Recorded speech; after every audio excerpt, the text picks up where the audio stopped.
In the fading land of Erendor, where jagged mountains kissed the clouds and rivers murmured sorrowful songs, the world was dying.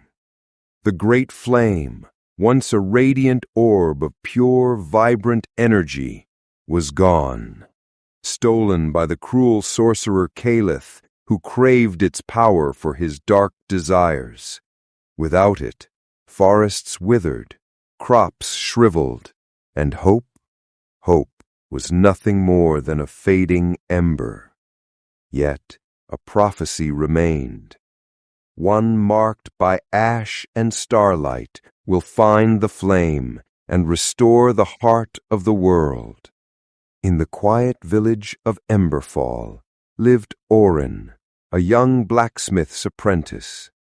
By day she hammered iron, her hands stained with soot, but at night her dreams burned with stars, alive, whispering her name. The villagers watched her strange gray eyes, flecked with silver, and muttered, "Starborn," half in mockery, half in awe. One frosty morning, a stranger appeared, cloaked in tattered green, eyes clouded white, staff carved from bone. Myra, a wandering seer. She looked straight into Orin's soul. "The stars have marked you, child. The flame calls. Will you answer?" Orin laughed nervously. "Me? A savior? I'm just a smith." But Myra pressed a glowing crystal into her palm, a fragment of the great flame. Its warmth pulsed like a heartbeat. "Caliph hides in the obsidian spire," Myra warned. "Find the flame, or Erendor falls forever." Orin wanted to refuse, to hide, to stay in the safety of her forge. But the crystal's fire awakened something inside her, a longing she could no longer ignore. So, with trembling hands, she packed a satchel, bread, a dagger, and the crystal, and stepped into the unknown. The journey was brutal. Icy rivers, storming cliffs, villages drowning in despair. But with every step, the crystal glowed brighter, guiding her. At night, beneath the stars, their whispers gave her courage. It was as if the sky itself was leading her forward. Then, the Valewood, a forest of twisted black trees clawing at the heavens. Inside, shadows laughed. Unseen footsteps followed. On the third day, a figure emerged from the darkness. Silver armor, a helm shaped like a raven's skull. His voice cut like ice. "Turn back, girl. The flame belongs to Caliph now." Orin's hands shook, but she stood firm. "I'm not leaving without it." The warrior lunged. Steel clashed. Sparks flew.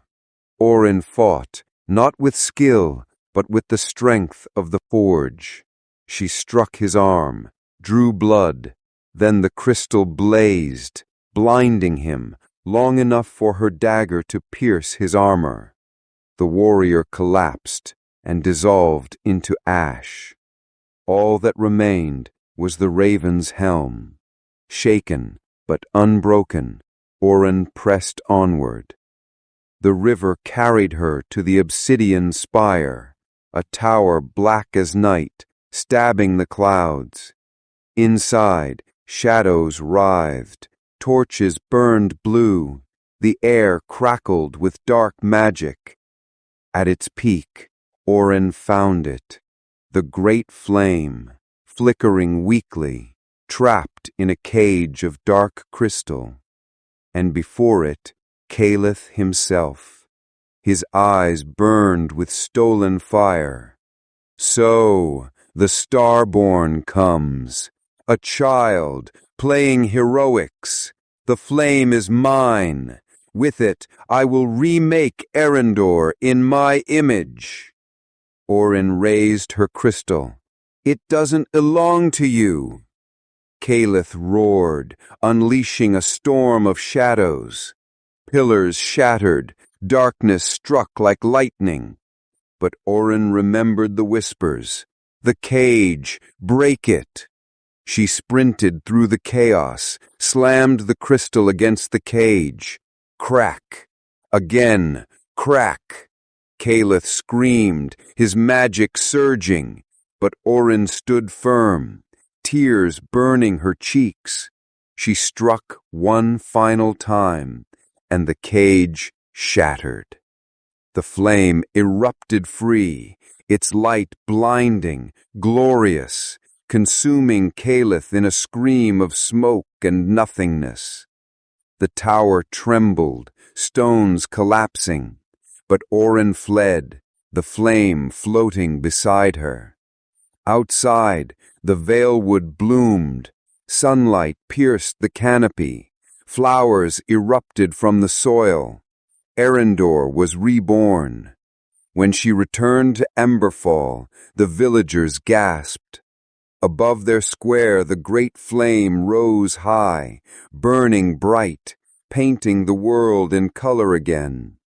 And though they never knew the full story, they saw Orin's eyes glowing like starlight, and they whispered with awe, "The Starborn."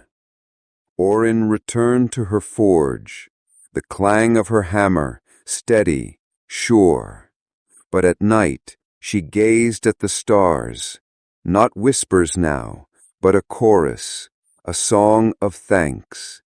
And above Emberfall, the great flame burned eternal, a radiant beacon for a world reborn, a testament to a girl who dared to answer the call.